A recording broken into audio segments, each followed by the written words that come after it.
Les invito, hermanos, a ir al libro de Job, donde tuvimos la lectura devocional, los versos del 1 al 12. Escenario para una prueba. ¿Cuántas veces nos ponemos a considerar la realidad de que junto a nosotros en este mundo físico hay un mundo espiritual que no podemos ver? Y más allá de nosotros, en los cielos, hay una realidad espiritual aún mayor de la que no tenemos una idea profunda. Solo sabemos lo que Dios nos ha revelado en la Biblia. Menos aún tenemos idea de esos momentos en los que Dios, llevando adelante su plan soberano, sabio y siempre justo, a pesar de que no lo entendamos, emplea al mismo diablo para probarnos, para atribularnos, llevando adelante su deseo macabro. Sin embargo, por encima de su deseo perverso está el plan de Dios y su deseo santo, porque Satanás aún no puede ir más allá de lo que Dios le ha permitido. De esto vamos a hablar en esta tarde. Padre, gracias por la oportunidad que tú nos das de traer tu palabra. En tus manos nos ponemos, Señor, en nombre de Jesús. Amén. Bueno, la vida es difícil, eso no lo podemos negar.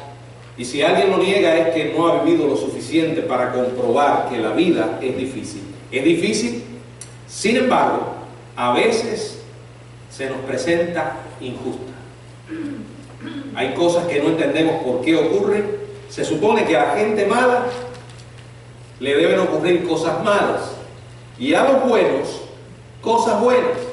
Ahora el problema es quién es bueno, ¿verdad?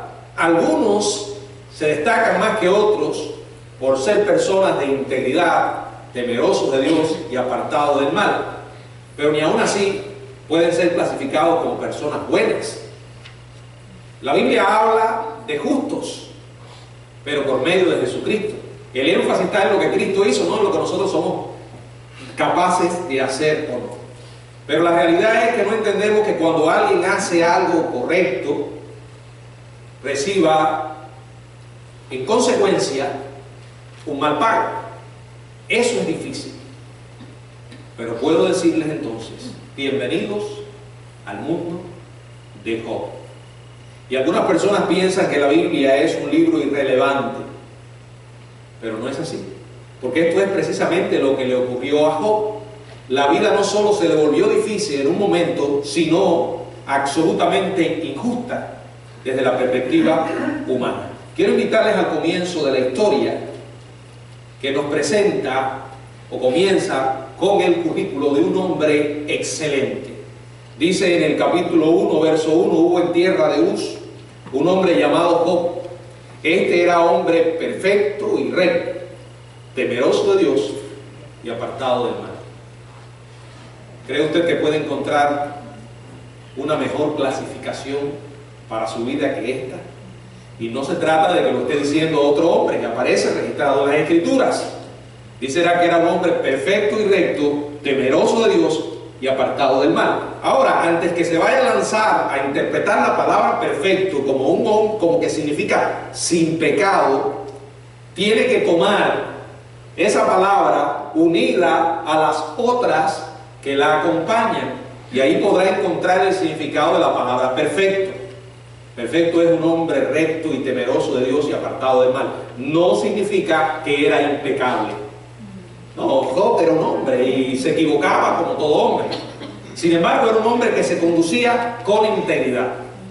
Era un hombre que manifestaba integridad desde la manera en que manejaba sus negocios, en la forma en que trataba a los demás, y en consecuencia era un hombre respetado por todos, dentro y fuera de su familia. Por eso decimos, era un hombre íntegro, un hombre que tenía temor de Dios, lo dice la palabra, un gran respeto por Dios, siempre evitaba el mal. Y hablando de su familia, fue bendecido, dice la palabra, con 7 hijos y 3 hijas. Aparte de eso, era un hombre con numerosas posesiones. Tenía 7,000 ovejas, 3.000 camellos. Bueno, la oveja era un animal muy útil para el mundo de los negocios por la lana que se usaba para fabricar ropas en los días de invierno. Los camellos, imagino que Job tenía una especie de negocio de transporte para las caravanas que iban del oriente hasta el occidente. Sin duda que alquilaba sus camellos, es decir, que económicamente le iba bien. Tenía además, dice la palabra, 1.000 bueyes. Ustedes saben para qué se usan los bueyes: para los campos, preparando el suelo para después plantar la semilla que daría abundancia de comida. Tenía 500 asnas.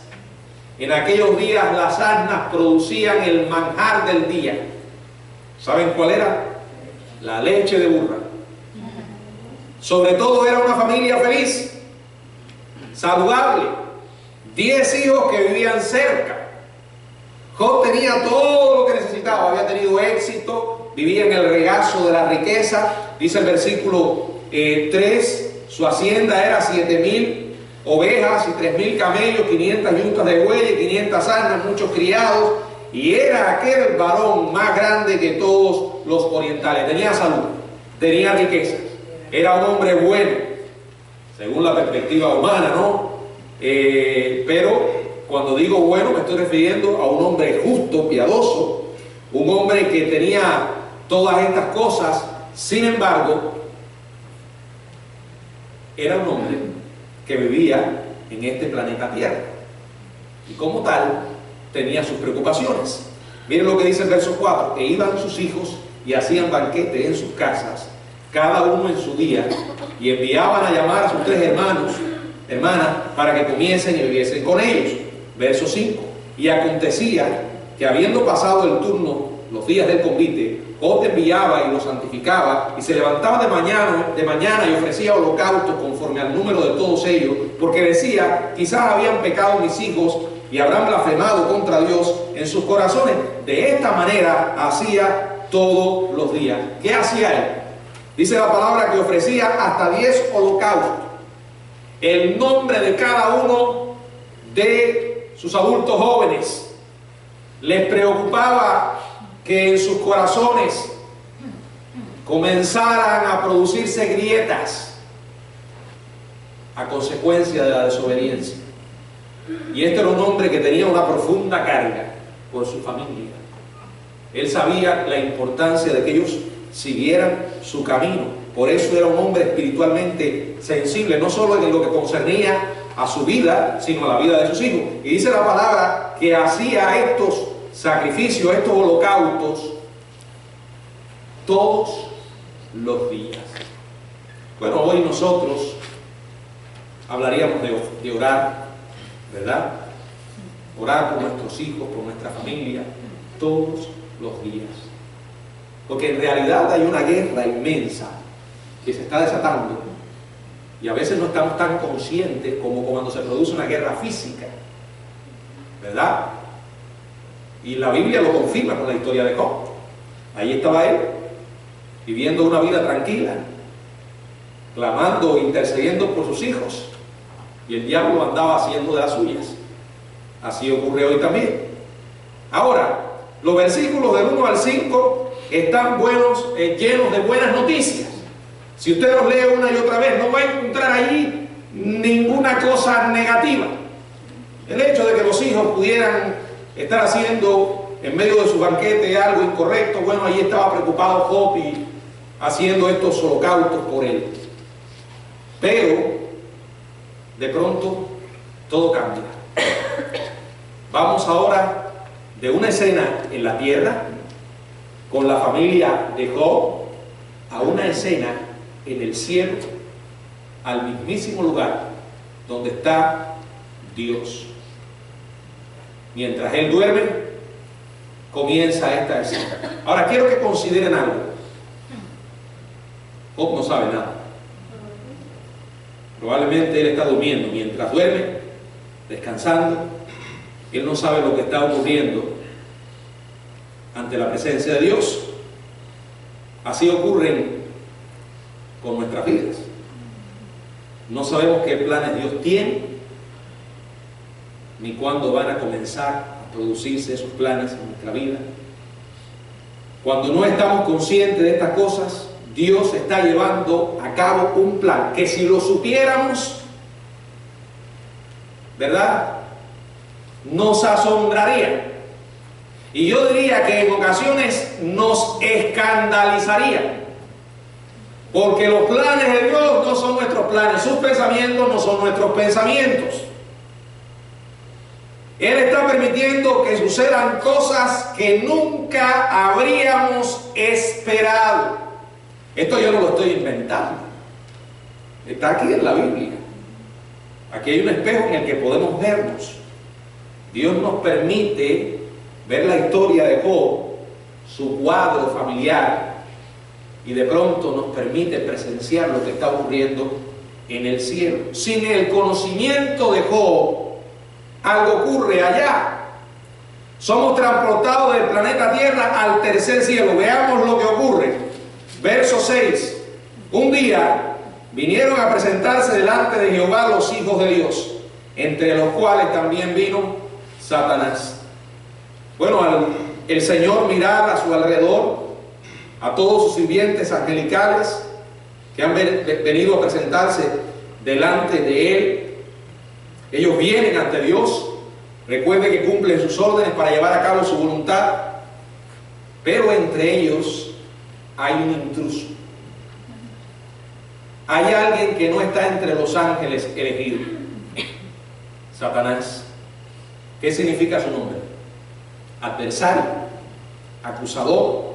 Él odia a los cristianos. Él odia a Dios y todo lo que Dios representa. Y odia a los cristianos, los hijos de Dios. De repente el acusador aparece entre los ángeles. Tenía acceso a la presencia de Dios. Ahora recuerde que el diablo no es un diablillo rojo que lleva un trinche y que se sienta en uno de tus hombros a decirte tonterías al oído. Algunos se imaginan así al diablo, ¿verdad? Aquí está Satanás. Mira a esa mujer, qué bella, pero no la mires, imagínate, si tú la tuvieras. Mira esa oportunidad para hacer dinero. Es fácil, otros lo han hecho y mira, viven mucho mejor que tú. Bueno, podría decir muchas cosas, pero la realidad es que Satanás no es un diablillo que se nos pone aquí. Él bombardea nuestra mente con pensamientos perversos. Él no es una criatura medieval. A él le encantaría que usted creyera eso, que es solamente un mero símbolo del mal. No, es un ser espiritual. No ha perdido su inteligencia, no ha perdido su poder, no es todopoderoso, pero tiene poder. Y es malévolo por naturaleza. El método del diablo es trabajar entre bastidores. Es invisible, pero el hecho de que el diablo sea invisible no significa que no sea real. ¿Cuántas cosas no vemos y no dudamos de su existencia? Así ocurre con el mundo espiritual, no lo podemos ver, pero ahí está. Es más, vemos su evidencia, ya sea el mundo espiritual para bien o el mundo espiritual para mal. Ahí están sus marcas, sus huellas, son tan palpables que no se pueden negar. Ahora este insidioso adversario, que es el que vemos de pie en los cielos, en medio del grupo de ángeles servidores de Dios, el Señor ve al intruso y le hace una pregunta, ahí en el verso 7, ¿de dónde vienes? Y aquí surge la pregunta, pero Dios preguntándole al diablo de dónde viene. ¿Acaso, un momento, Dios no tiene todas las cosas bajo control? Él no lo sabe todo. Él no es omnisciente. Entonces, ¿para qué le pregunta? Esta palabra o esta pregunta se puede traducir: cuéntame lo que has estado haciendo. Dime qué está pasando. Dios sabe siempre lo que hace. Además, le voy a decir algo. Esta no es la primera vez que aparece una pregunta de parte de Dios en la Biblia. Desde que usted va al libro de Génesis, encuentra ahí, le pregunta al hombre, a aquella primera pareja, ¿dónde estás tú? Cuando Caín mató a Abel, Dios le preguntó, ¿dónde está tu hermano? Esas preguntas de parte de Dios es una invitación a hablar. En algunos casos una invitación al arrepentimiento y a la confesión, que no es aprovechada por aquellos que reciben la pregunta, como en el caso de Adán y Eva, como en el caso de Caín. Pero aquí en el caso de Satanás no es una invitación al arrepentimiento, sino una invitación a declarar qué está haciendo, qué está pasando. O sea, que lo dijera, que él estuviera consciente de lo que estaba declarando. Y la respuesta del diablo parece descarada, de rodear la tierra y de andar por ella. En otras palabras, Satanás tiene acceso a este planeta, como también tiene acceso hasta al mismo cielo. Va a llegar un momento en que ese acceso va a quedar cortado. La Biblia lo habla en la profecía, pero ahora él tiene acceso allí. Los elementos terrenales que nos rodean a nosotros, a él no lo afectan en lo más mínimo. Es un ser sobrenatural, y por ser sobrenatural puede moverse al instante de Asia a América. Puede dejar Australia y estar en el Polo Norte en fracciones de segundo.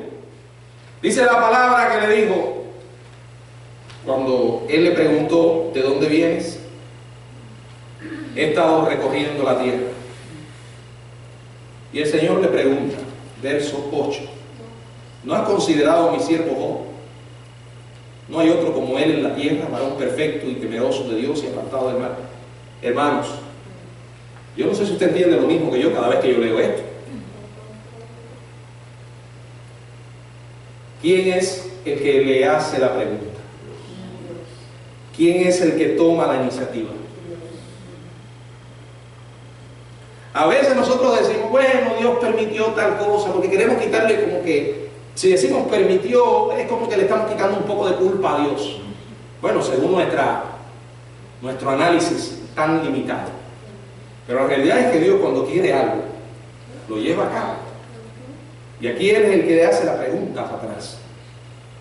¿No has considerado mi siervo? Ahora, quiero que observen cómo lo llama. Él no le dijo, ¿has visto a Job?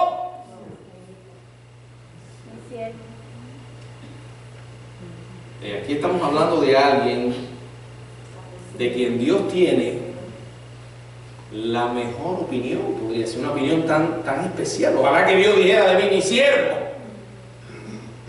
Le dice, mi siervo. Él pudo haber dicho, ¿has considerado a Job, el más grande de todos los orientales? Pero es que para Dios Job era un siervo, su siervo. Y luego dice, no hay otro como él en la tierra, varón perfecto y recto, temeroso de Dios y apartado del mal. Bueno, a veces un ser humano puede ponerse de pie y decir de la otra persona, ese es un gran cristiano. Es un hombre recto, temeroso de Dios, apartado del mal. Y qué bueno, ¿no? Pero al final, no es más que la opinión de otro hombre que puede estar equivocada. Sin embargo, aquí está la opinión de quién. Es Dios quien lo dice, el Dios que sabe todas las cosas, lo externo y lo interno. ¡Qué tremendo! Ahora, en cuanto escucha la palabra mal, la fuente del mal responde. Verso 9. ¿Acaso teme Job a Dios de balde? Y sigue diciendo en el verso 10, ¿no le has cercado alrededor a él y a su casa y a todo lo que tiene? Al trabajo de sus manos le ha dado bendición, por tanto sus bienes han aumentado sobre la tierra. Le estaba diciendo en otras palabras, sí, él es así porque tú lo llevas muy bien, ¿verdad? Es así porque todas las cosas le son muy fáciles. Está diciendo, has construido un vallado alrededor de él, le has bendecido como a ningún otro. ¿quién no te adoraría así? La gran esperanza de Satanás es destruir a Job, verso 11. Pero extiende ahora tu mano y tócalo, toca todo lo que tiene, y verás si no blasfema contra ti en su misma presencia. Un plan muy astuto del diablo. Pero la realidad es que desde la perspectiva humana es injusto. Estamos ante un hombre que no merece ni siquiera la sugerencia de maltrato.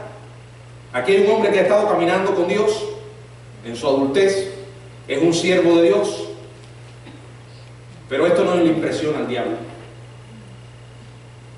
Le dice a Dios, en vez de tratarlo como a un niño mimado, ¿por qué no lo trata como a cualquier hombre en la tierra? Hazle saber lo que se siente cuando un hijo muere. Hazle saber lo que es perder todas sus propiedades en un momento. Deja que eso lo golpee con toda su fuerza y verás de qué está hecho Job. Su argumento era claro. Él te está adorando porque saca provecho, no porque eres el Señor. Sin embargo, ya Dios había oído lo suficiente. Le dijo en el verso 12: he aquí todo lo que tiene está en tu mano. Wow, yo leo esto y digo, esto es un pensamiento terriblemente espantoso. Que Dios le diga al diablo acerca de nosotros. Sí, es muy fácil, aquí estamos tranquilos ahora, con aire acondicionado, en un ambiente relajado, y estamos hablando de otra persona. Pero trate de ubicarse ahí y piense que no se trata de Job, que se tratara de nosotros. Que en vez de usar el nombre de Job dijera, ahí está, todo lo que tiene Miguel está en tu mano. Observen que el permiso de Dios es todo lo que Él tiene es tuyo para que hagas lo que quiere. Ahora, ese permiso tiene una salvedad. Ahí en el mismo verso 12, ¿verdad? Solamente no pongas tu mano sobre él. El mismo Dios que da permiso para que nosotros seamos probados es el mismo Dios que establece los límites. Y de esos límites nadie puede pasar, nadie los puede cruzar, ni el mismo diablo. No toques su vida.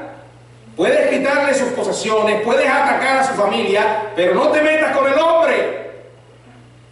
Yo me imagino al diablo saliendo de aquella reunión con una sonrisa siniestra en su rostro. Y Job tranquilamente descansando, sin la más mínima idea de lo que estaba ocurriendo y que su nombre había sido mencionado en los cielos. ¿Qué está pasando con tu vida? Tu nombre se menciona en las conversaciones celestiales.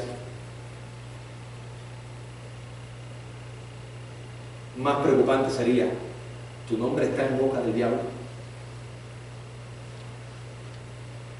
Debes recordar esto. Dice la Biblia, mayor es el que está en nosotros que el que está en el mundo.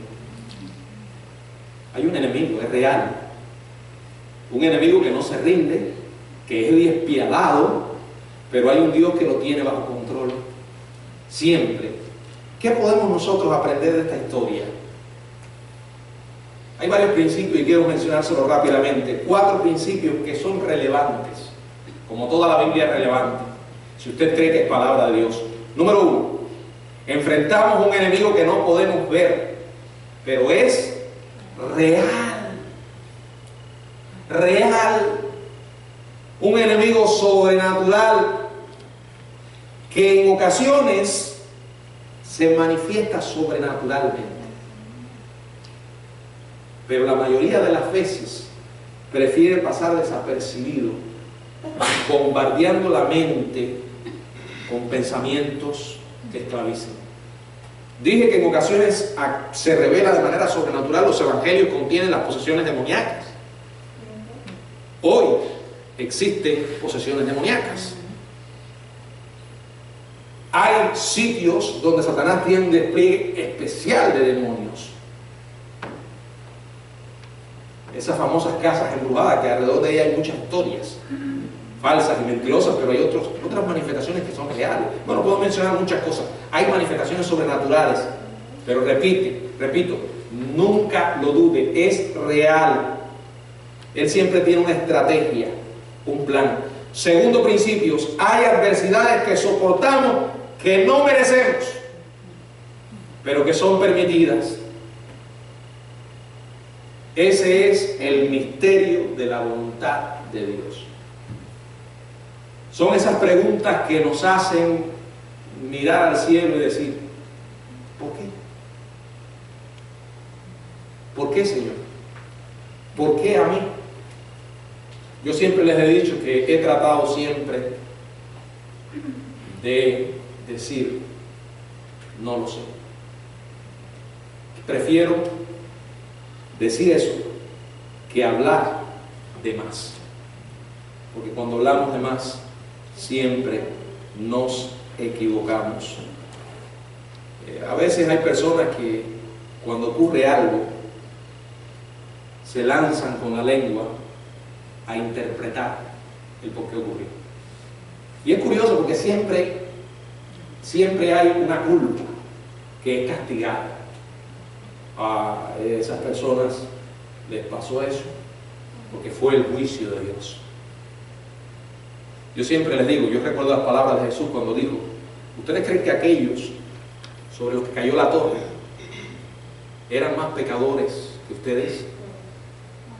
Quiero decirles que si todos no se arrepienten, van a perecer. Hay situaciones que realmente no merecemos, pero son permitidas por Dios. Él tiene un plan, acéptelo. Tercero, hay un plan que examinamos que no entendemos, pero que es el mejor. Dice la Biblia, toda buena dádiva y todo don perfecto desciende del Padre de las luces. La Biblia dice que Él es bueno. Dice la Biblia, y toda la tierra está llena de tu bondad, de tu misericordia. El plan de Dios siempre es bueno. Nosotros tenemos una perspectiva limitada. Vemos solo una pequeña parte del tiempo. Pero la visión de Dios es panorámica. Él no está obligado a darnos explicación del por qué hace lo que hace.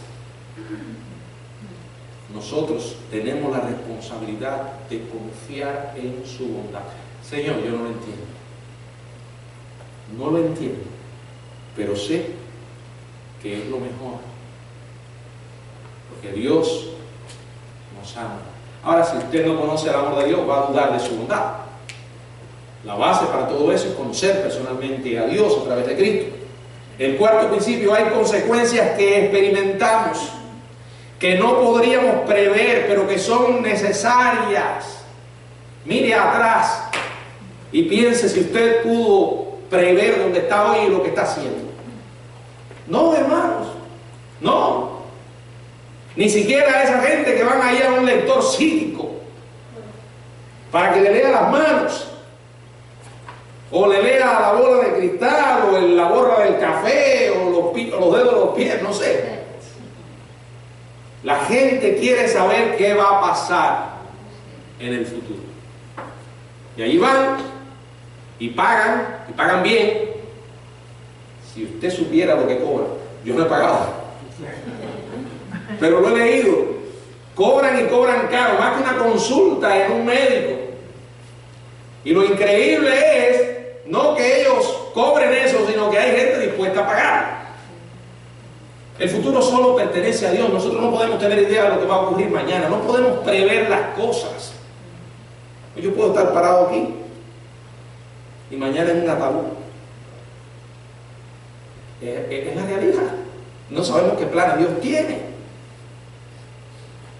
Ahora, algunos creen que pueden y hacen planes sin consultar a Dios. No está malo planificarlo, lo malo es cuando usted deja a Dios fuera. Yo no sé cuál es su situación personal en este momento, pero sé que la mayoría de quienes me escuchan han pasado por algo injusto. Y tal vez usted está ahora en una situación que dice, yo no me merezco esto. Y las consecuencias le afectan. No esperaba nada de eso. Créame lo que le digo. Lo que le ha sucedido es parte de su crecimiento espiritual. Y es necesario. Yo he comenzado a aceptar esa realidad. Cuando más joven, tuve experiencias en mi vida que no entendía. Yo os he contado aquí muchas veces cuando me llamaron al servicio militar. Cuando pasé aquellos primeros 45 días de lo que se llama en Cuba la previa, literalmente aquello era devastador. Yo me sentaba en mis ratos libres, me miraba las manos y decía, bueno, ¿cómo estarán estas manos? ¿Y cómo estará esta vida después de 3 años? Decía, si estos son 45 días y no los puedo soportar, ¿cómo voy a aguantar 3 años? Pero uno madura, hermanos. Los golpes nos hacen crecer, nos hacen madurar. Así que tenemos que empezar a darle gracias a Dios por aquellas cosas malas. Yo estaba tan desesperado que me acuerdo que mandé a decirle al pastor que necesitaba verlo. No entendía por qué me estaba pasando eso. Ahora cuando miro atrás doy gracias a Dios por esa experiencia. Me ayudó, me marcó, pero me ayudó. Y yo creo que una de las cosas que a veces sucede es que la vida nos marcha tan bien. No hay pruebas, no hay adversidades. No es que yo esté hablando o incitando una especie de masoquismo espiritual, no. Es que el fuego prueba. Las adversidades maduran, nos hacen crecer. Nos dan un corazón más sensible. Nos hacen entender un poco mejor a los demás. Por eso cuando uno vive una adversidad, tiene que darle gracias a Dios, aunque le cueste. Porque Él tiene un plan. Se montó un escenario para una prueba cuando el que estaba involucrado no tenía la más mínima idea. Tú no sabes si el escenario para tu prueba ya se montó o si la estás viviendo, yo no lo sé. Ahora, la lección que tenemos que aprender es lo que mantuvo a Job de pie fue confiar y creer en el carácter de Dios. De ese Dios que aunque permaneció en silencio durante un largo tiempo en su vida, en ese momento de prueba, al final rompió el silencio y le demostró que aunque estuvo en silencio, no significaba que él estuviera ausente de su experiencia. ¿No ves a Dios? El hecho de que no lo veas, el hecho de que no lo sientas, no significa que Él está ausente. Tampoco significa que Él te abandonó. Significa que tú has endurecido tu corazón y quizás has perdido la capacidad para verlo. El tiempo es de buscarle con un corazón sincero y arrepentido. Dios nunca nos va a decepcionar, porque Él jamás falla. Que el Señor nos bendiga.